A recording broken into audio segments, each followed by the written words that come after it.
ताई नमस्कार. अनेक वर्षापासून आपण ह्या वॉर्डामध्ये समाजसेवा करत आलेले आहेत आणि आज आपल्याला राष्ट्रवादी काँग्रेस अजितदादा पवार गटाकडून आपल्याला तिकीट भेटलेलं आहे, उमेदवारी मिळालेली आहे. तर आपण जनतेला काय आवाहन करणार? मी माझा थोडक्यात परिचय देते. नमस्कार, मी सौ प्रियंका संदीप फासगे. सर्वसाधारण क गटातून मी उमेदवार आहे. राष्ट्रवादी काँग्रेस पार्टी अजितदादा ह्या पक्षातून आहे. तसं तर नागरिकांच्या मी समस्या जाणून घेतल्यात आणि नागरिकांमध्ये असं चाललेलं आहे की अनेक समस्या आहेत. रस्त्याच्या असो, ड्रेनेज लाईनच्या असो, पाण्याच्या नळाच्या असो, अशा अनेक प्रकारच्या समस्या आहेत. तर मला ह्यांच्यावरती समाधान हेच करायचं आहे की स्वच्छता जे ठिकठिकाणी आपल्या कचऱ्यामुळे दुर्गंधी पसरलेली आहे किंवा तुडुंब भरलेले चंबर आहेत आणि पाण्याचा जो प्रॉब्लेम आहे तो मला सध्या दूर करायचा नागरिकांचा. आणि बचत गट महिलांसाठी ठिकठिकाणी नवीन योजना काढणे. कारण आमच्या अनेक उमेदवार ज्या टायमाला जेव्हा निवडणुकीसाठी उभा असतो त्या टायमाला प्रत्येक वेळेस तो पाण्याचा प्रश्न नागरिकांना जनतेला आश्वासन देत असतात, पण ते आतापर्यंत शक्य झालेलं नाही. हां, बरोबर आहे. प्रत्येक नागरिकांचं हेच मत आहे. मी जाणून घेतले की प्रत्येक नागरिक म्हणतात की तुम्ही पाणी देतो म्हणता, सध्या देत नाही. पण आमच्या अजितदादांनी विकासाचा जाहीरनामा जो झालेला आहे त्यामध्ये त्यांनी स्पष्टीकरण दिलेलं आहे की तुम्ही पिंपरी चिंचवड जे महानगरपालिकेमध्ये जे कोणतं काढलं त्यांनी जे विकासाची कामे केलेली आहेत तेच सेम इथं आपल्याला राबवायचे. जर तुम्ही ह्यावेळेस आमच्या राष्ट्रवादी काँग्रेस पार्टीला चांगल्या बहुमतांनी निवडून दिलं आहे तसं तर आम्ही पाण्याच्या समस्या दूर असेही करणार होतं. येणाऱ्या मार्च महिन्याच्या एंडिंगपर्यंत अजितदादांनी सांगितलेलं आहे की आम्ही ज्या ज्या महिलांच्या पाण्याच्या समस्या आहेत त्या सर्व प्रकारच्या आम्ही दूर करू.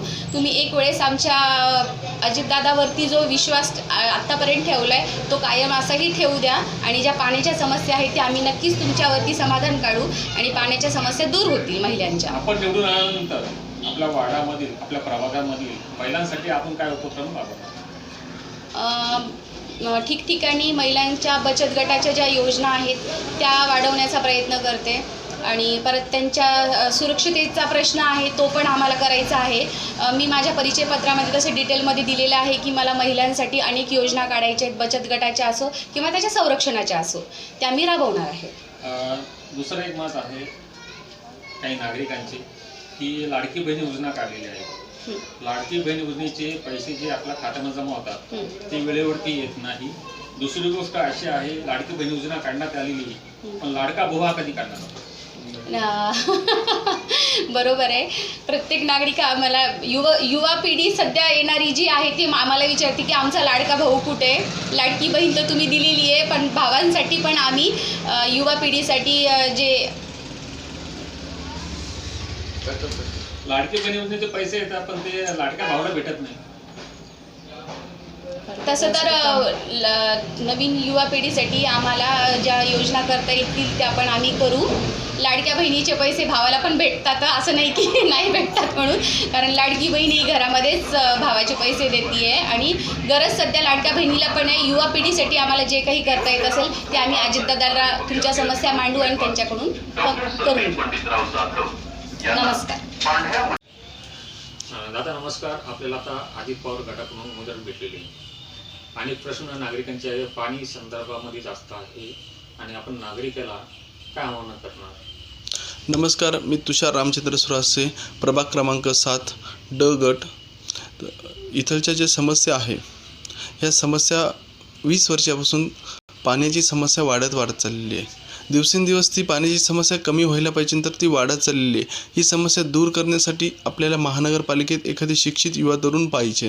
ह्या शिक्षित मुलं जर तिथं गेले, शिक्षित युवा तरुण जर गेले तर हे नियोजनबाह्य ते त्याचे काम करू शकतात, वेळेत ते काम सोडून आणू शकतात. त्यामुळे तुम्ही आजकाल सगळ्या नागरिकांना सांगतोय मी, माझी विनंती की सर्व शिक्षित उमेदवारांना तुम्ही मतदान करा, युवा उमेदवारांना मतदान करा, सध्या बदल घडवा.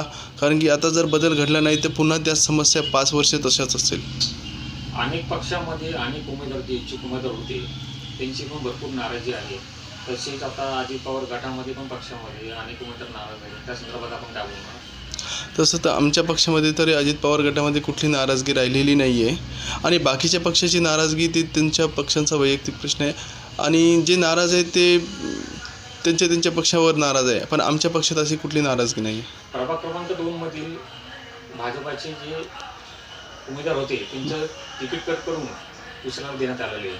पण याच्यामध्ये असं नागरिकांचं म्हणणं आहे की त्या ठिकाणी आपल्या पक्षाकडून प्रशांत बदाने पाटील यांना पाठिंबा देण्यात जातो. आमचा पाठिंबा आता पक्षाचे शहर अध्यक्ष अजित भाई यांनी ठरवलेलं आहे कोणाला पाठिंबा द्यायचा कोणाला नाही द्यायचा. तर अभिजित भाईंनी ज्यांना सकाळीतलेलं आहे तर शहर अध्यक्ष असल्यामुळे त्यांनी सर्व जबाबदारी घेतलेली ते सांगतील आणि आम्ही काम करणार. नागरिकांचा दुसरा प्रश्न असा आहे की ज्या टायमाला निवडणूक येते त्या टायमाला निवडणुकीमध्ये घरोघरी जाऊन उमेदवार फिरतात, आश्वासनं देतात, पण नंतर निवडून आल्यानंतर ते आश्वासन ते पूर्ण करत नाही. यासाठी काय करावं लागेल तुम्हाला, एखादा शिक्षित आणि नवतरुण युवा तरुण शोधावा लागेल. शिक्षित मुलगा असेल तर त्याला कामाची जबाबदारीची सर्व गोष्टीची जाण असते.